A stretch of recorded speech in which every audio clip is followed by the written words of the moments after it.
All right, kids, we're back on Shadur time once again.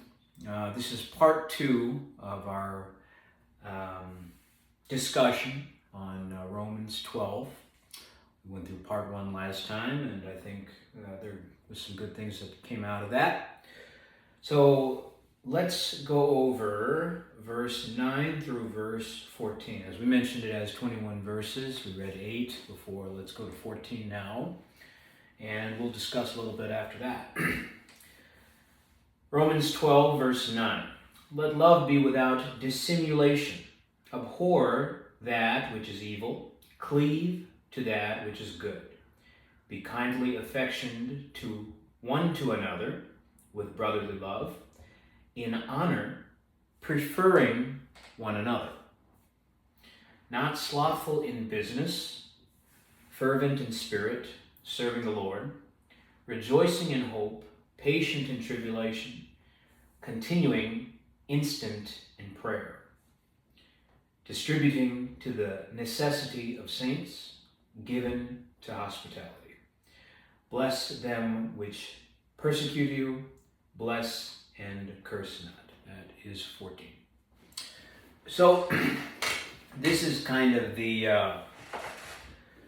midsection of the chapter, the thorax and abdomen, if you will. And it goes deeper into how we are to engage one with another. The illustration from the first part is that all of us represent the body of Christ. In the Last Supper, there is a metaphorical breaking of the body represented with bread. So Jesus broke the bread and said, "This is my body." And the cup or the wine was represented the blood that he was going to shed. So we didn't really think that anything was being transubstantiated or anything substituted or anything like that. We understood the metaphor for what it was.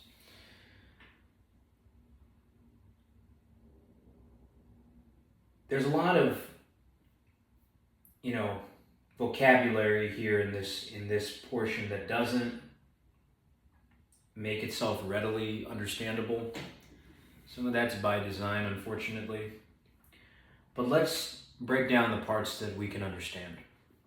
Abhor means to hate something viciously. So, a lot of people think the opposite of love is hate. In many cases, the opposite of love is apathy. If you don't care about something, you don't care whether it lives or dies. So, think about the lynching of Nat Turner. I'm sure that it was far more gruesome and egregious than history tells us. And even though Nate Parker did a phenomenal job of retelling that tale and humanizing Nat Turner, we know that his end was very, very gruesome. And certainly not just his, even if that story was completely made up. I've heard stories that the Willie Lynch letter was completely made up. But the fact remains is the strategies are still in place. So the envy and the jealousy that brings people to do those certain things has always existed, okay? So, when people have basic questions about does God exist, all you have to really do is ask, does the devil exist? Do you see evidence of the devil? Yes, it's everywhere, okay? And you go, Chicago is one of the best examples of it. You go on the red line from Howard to 95th, and you can see how the devil has worked. You can see, as we go downtown, how the socioeconomic demographic changes downtown. And then once you pass 35th, 47th, and so on and so forth, it becomes more and more impoverished. So that's evidence for the devil, okay? And the methods the devil uses and the instruments the devil uses, we could spend eternity on that itself, but that's also a distraction.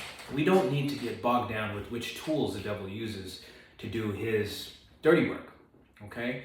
In the same way, God also uses different tools. So we're not supposed to sit here and compete with each other on which tool is the best. Sometimes you can't nail a nail with a screwdriver. There's a spectrum for everything, right? Just like gender and just like race. Since you guys like to talk about spectrums, there's a spectrum for tool efficiency. There are several DJs in Dallas that I learned from, and you're starting to see many of their faces. And I pissed many of them off by being, in close proximity to the DJ booth. But a lot of it was based off of the desire to learn the art and the language of music in that environment. And the limit, we like to talk about calculus, right? The limit, the asymptote that I always approach is that, when you approach a glass ceiling of learning, you're always going to run into the inevitable frustration of the landlord. And sometimes the grievances are legitimate, sometimes they aren't. But in my experience, you always run into that wall. We're getting too deep in the metaphor now, but let's continue going. Be kindly affectioned one to another with brotherly love, in honor preferring one another. So, hopefully by the time you get to, the age of reason, the age of accountability, whatever that is for you, you should have kind of a foundation of what your identity is. And then, for me, I had no clear indication on what God wanted me to do with my life. I was asking everybody that I could ask, and I was literally just trying everything within the bounds of the value system I was brought up in. And then I stepped outside that value system, and of course that had immediate consequences, starting at the home, and then immediately on the plantation as well. So then you have to convince the people in the field that you are in fact kicked off the plantation for good. And that is a very difficult discussion to have without a lot of effort. So there's effort that comes at every stage of this journey. So before you get too envious of a perceived wielding of authority or power, just remember there's a lot of dues that have to be paid. And, a lot of people can take shortcuts and metaphorically buy followers. French Montana had a line, you can buy the charts, but you cannot buy the hood. You cannot buy the neighborhood. Those who live in the most clear version of reality are not going to be the most prosperous, because the people that control the puppeteer strings never promote those people proactively. There are so many compromises that must be made. And unfortunately, when we look back on our history, we see that as our parents got older,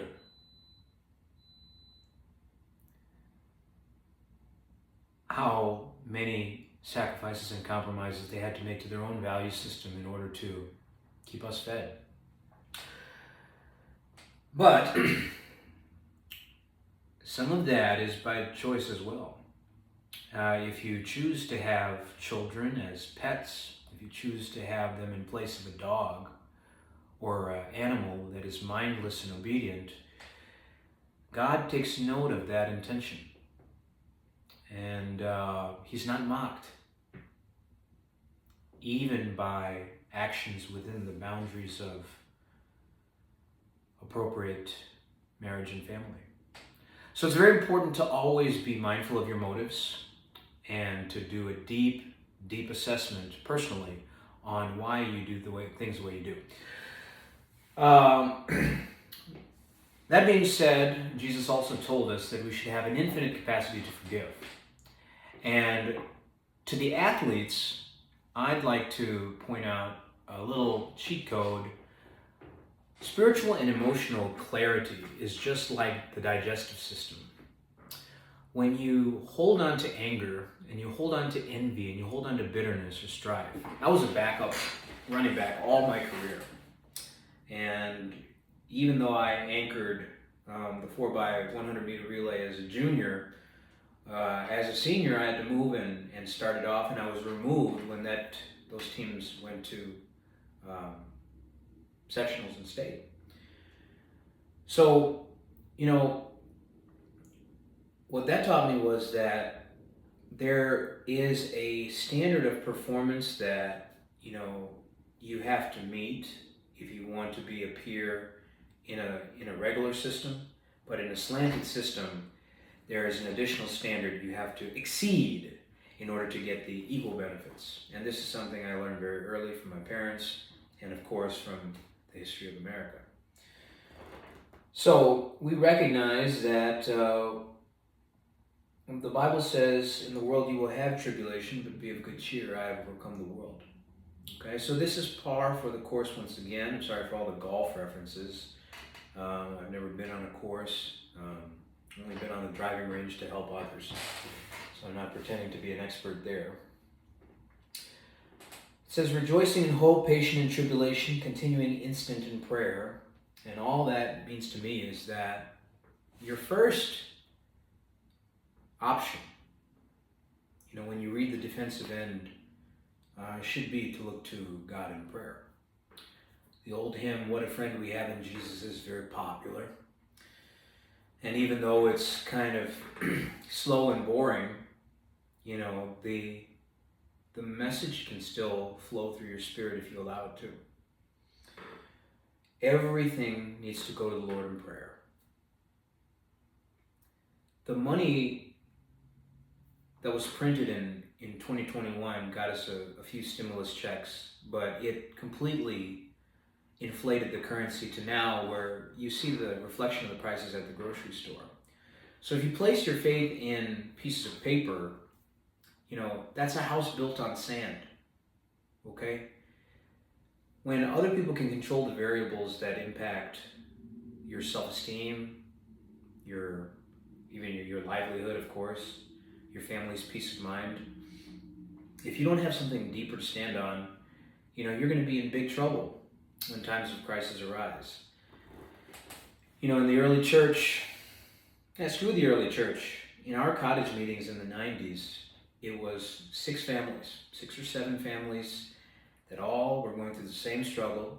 Some of us were gifted as engineers, some of us were gifted as factory workers, some of us were gifted as, software people, and then others were educators. Unfortunately, in our community, we have an inappropriate relationship with leadership. A lot of it comes from the fact that our women were the ones that pioneered our voyage here. Many of the women of the 70s and 80s came over here as nurses, some even working at Cook County Jail. And you've seen Indians in the rubber sandals with no socks. Style wasn't a primary concern of theirs at that time. But can you imagine coming from a tropical climate and then dealing with a Chicago winter and all you have is the chuppels on your feet? I believe some of the Spanish-speaking community can resonate with that. But we were given to hospitality. We have our food culture. We have our nuclear family dynamic. And of course, we had our trust in our faith tradition. But all these in and of themselves can be idols if we're not careful. And so it's very, very important. I love to follow an 80% rule. Take something 80% of the time, but leave 20% of leeway in order to be able to be receptive to new information. So one of the things my father really promoted to me through his actions was that, white Anglo-Saxon society was superior in every way. But when I played football and ran track, the offenses we ran and the training we did not garner the results that the academic training did. And then even when I looked into upper level mathematics, I didn't see white Anglo-Saxon Protestants at the top. It was the Asian community, the East Asian community, not the South Asian community. And when I looked into the martial arts, I noticed the same thing. White society is good at endurance to the point of abuse. And I'm a big admirer of the David Goggins story, but it was very apparent the differences between his life and mine and my brother's. You know, he had the standard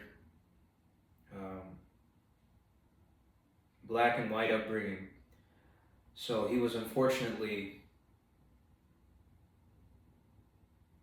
not able to access the strengths of our community.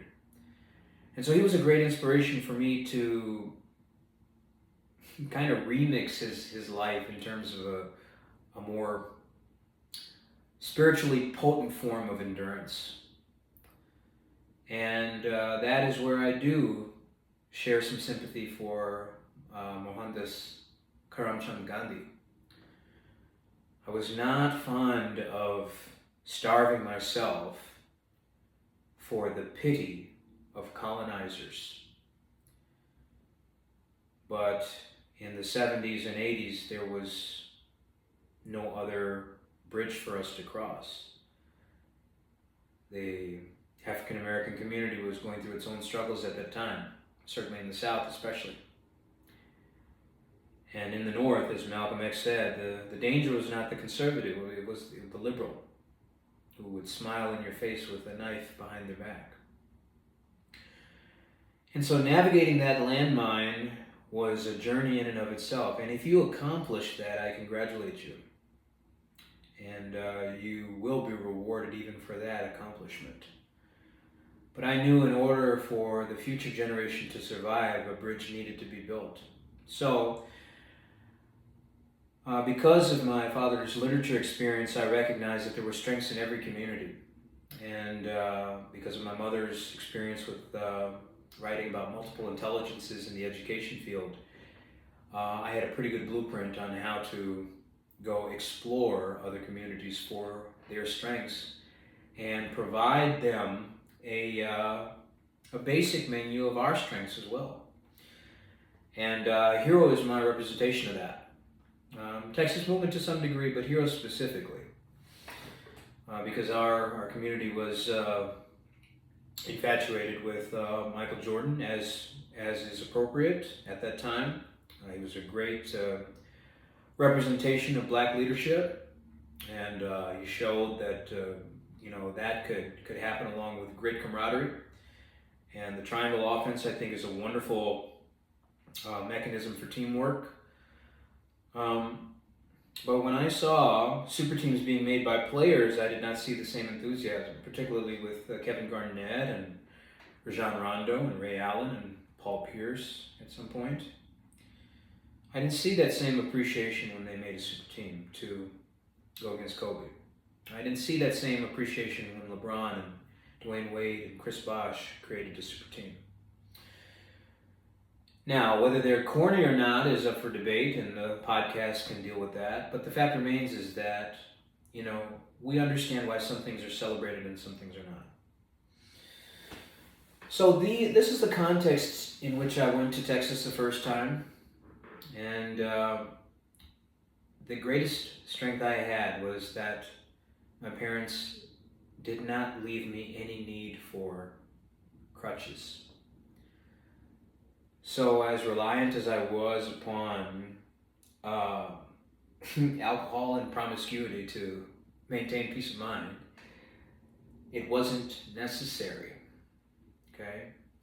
I was climbing a mountain that was pretty high, and the higher the elevation is, the thinner the air is, as many of you know. So the compromises I made, I'm not proud of. However, being able to vocalize them for your benefit, I do believe will have some lasting value. Distributing to the necessity of saints, given to hospitality. Bless them which persecute you, bless and curse not. I believed when I was younger that if you couldn't say something without cursing, you weren't an effective communicator. Cursing and cussing are two different things, but you should always preserve a certain dignity about yourself, even in the way you carry yourself and present yourself. God doesn't care if you're fat or skinny or anything like that, but your body is His temple. So sometimes we express our self-hatred in gluttony. And I saw that very often in my own people. When you come from a conservative background, sexuality is kind of repressed, and marriages are often forced and arranged. And it's a rigidly patriarchal society, which is the correct way to do things, but the feminine element of society is extremely important.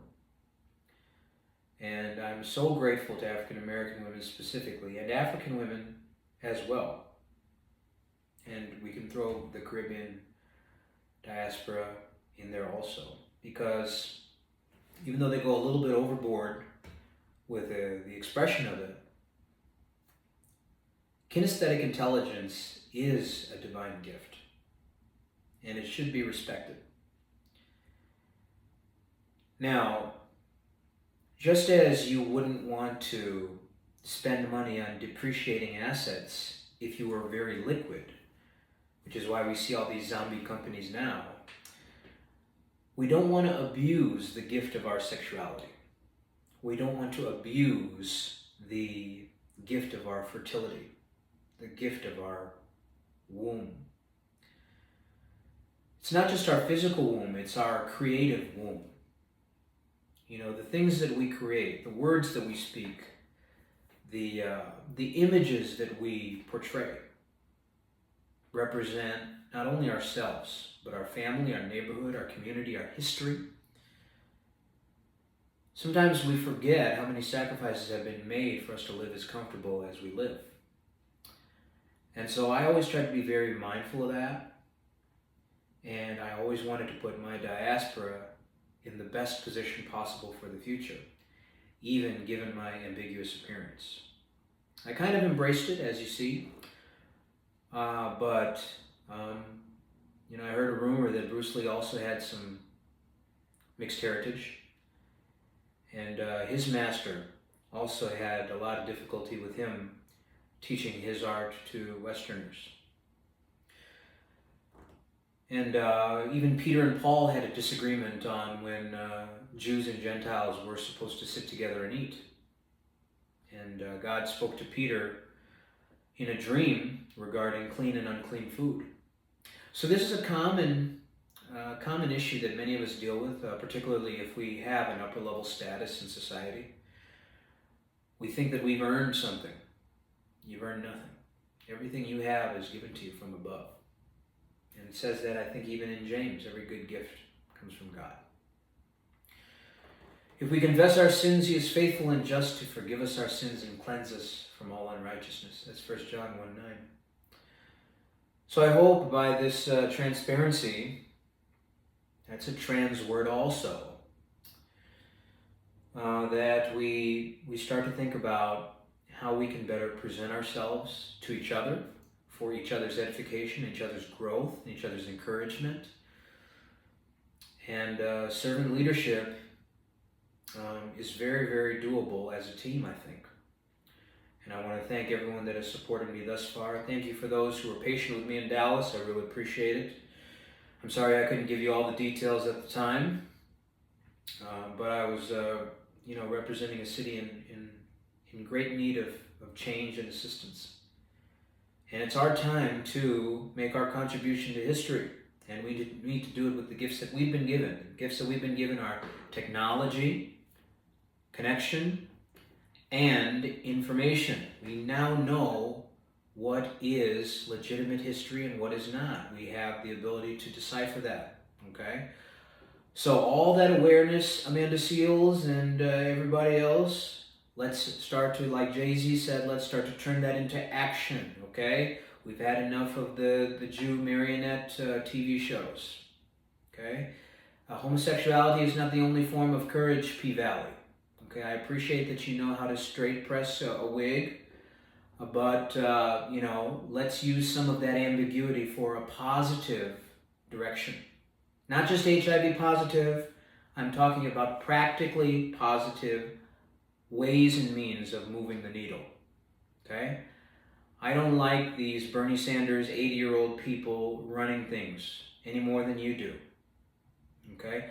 But let their blackmail and their child sex and adrenochrome things run out, and you focus on what you can focus on, okay? Once again, we've gone too long. That was part 2 of Romans up to verse 14. We'll continue with the last portion next time. Thank you very much, and be blessed.